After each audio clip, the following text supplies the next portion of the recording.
Alors, ma communication dans le cadre du congrès est en fait une présentation du travail de thèse que j'ai fait au niveau du doctorat, qui consistait en une comparaison entre trois textes antiques qu'on pourrait qualifier de chrétiens.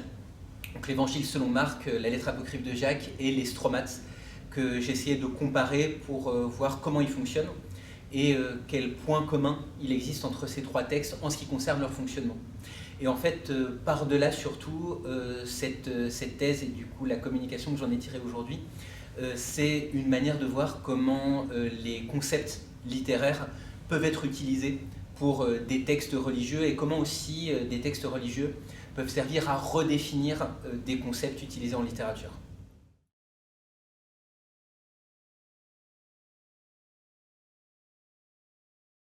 En fait, mon parcours de chercheur sur le phénomène religieux, ça a commencé par un point de départ qui n'était pas religieux. Quand au niveau licence, maîtrise, en France, j'ai fait des études en lettres classiques, donc latin, grec, français, littérature surtout. Et c'est à partir de là que j'ai embarqué dans l'étude de textes religieux. Dans ce cadre-là, ma thèse sur laquelle je faisais une communication aujourd'hui est un peu au confluent de ces deux préoccupations, la littérature et l'analyse littéraire et les textes religieux. Et à partir de là, je dirais que mon travail de recherche en études du religieux s'est un petit peu diversifié.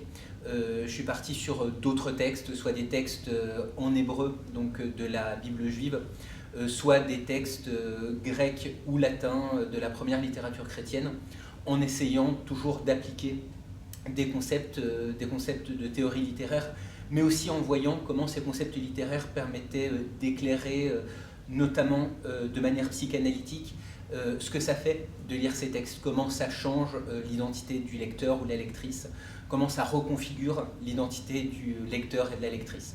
Donc ça, c'est un peu les nouveaux chemins sur lesquels je suis actuellement à partir de ce qu'a été ma thèse.